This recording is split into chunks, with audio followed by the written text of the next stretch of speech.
The goal is to help the local sporting community understand the importance of sport as a business. President of the Trinidad and Tobago Olympic Committee, Brian Lewis, wants the national sporting organizations to understand they need to develop proper business practices, adding, because of a lack of it by the NSOs, investor confidence in sport locally is low.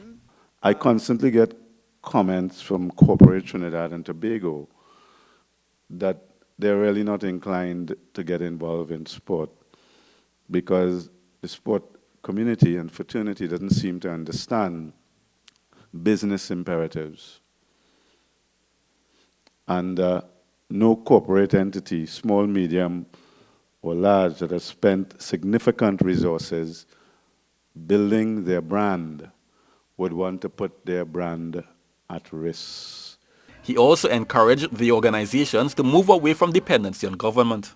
If in 2020 we still continue to see headlines every single day about what government didn't do or not doing or should do and relate to using government as an ATM, then what we have been trying to do the last 5 years is move us away from that thinking. And if we aren't making progress, then the reality is that this conference really is wasting time.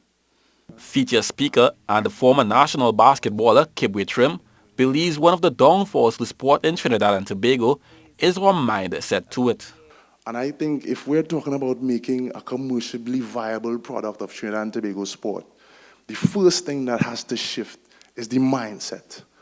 Sports indeed is a big business, but to make it a viably commercial product here in Trinidad and Tobago, we need to have a big mindset, we need big preparation, and we need big branding. He feels athletes need to understand they need to build their personal brand to secure their futures. Every athlete in itself, whether you are an individual sport or you're a team sport, you are your own brand.